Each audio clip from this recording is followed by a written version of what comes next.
With just a week to go to the 2020 Tokyo Olympics opening ceremony, COVID infections are hitting the Games. An athlete in Japan and 5 Olympic workers, mostly contractors, have tested positive for coronavirus.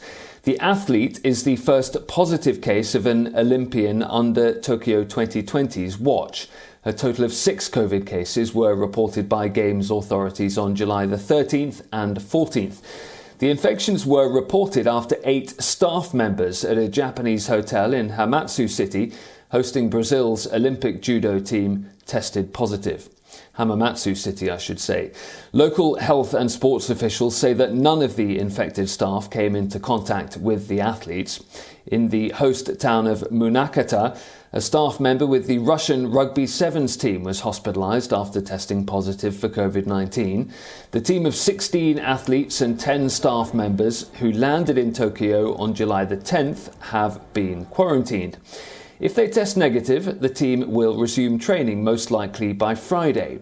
The fresh cases have increased the challenges for the organisers, who say only a handful of cases have been detected so far among more than 8,000 people who've entered Japan since July the 1st. Tokyo is currently under a virus state of emergency, with COVID infections rising there. The city recorded over 1,100 cases on Wednesday, the highest single-day figure since January.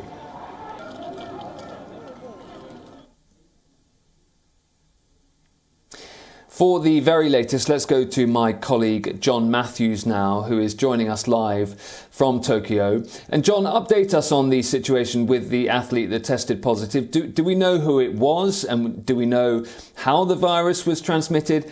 And does all this mean that the bubble isn't working?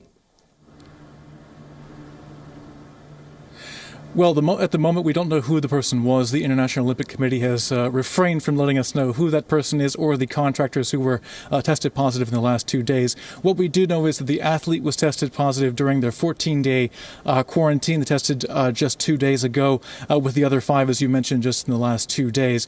Now, at the moment, we're seeing that the caseloads are obviously very low at the moment compared to the 8,000, and PCR tests take a couple of days to be positive. So while the delegations are getting 2 tests per day for each person, 1 in the morning, 1 in the evening. In the next coming days, we should be seeing more indication of how broad this infection was, or if it was just an isolated thing.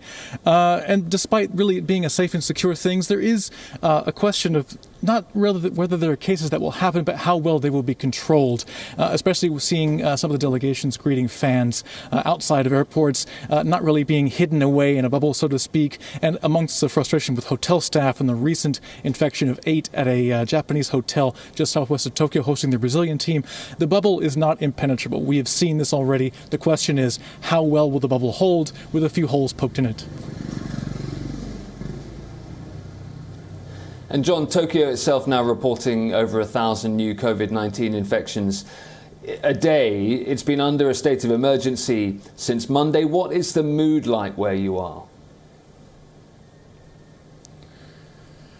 Well, we've reported actually 1,300 cases as of today. Now, we're obviously going quite quickly up into a 5th wave. Now, the mood is not really so much of an emergency, but really just it's here again kind of situation. People on the streets are saying, well, it was inevitable. We were going to come back to this level again. People really aren't staying in like they used to be during the early days of the pandemic. Around here, no one was around. Subway stations were empty. This was April of last year. Now things are back to normal more or less, but that means that there's the same amount of foot traffic and the same amount of spread of the virus. Japan's top medical advisor even said the era of relying just on people to restrict their own movements, that era is ending. He has just said that, of course. Bars and restaurants are leaning very hard on loans right now and having a tough time staying afloat. So really, Japan has been coming closer to a breaking point in terms of business stability, and people are just tired of having to stay indoors.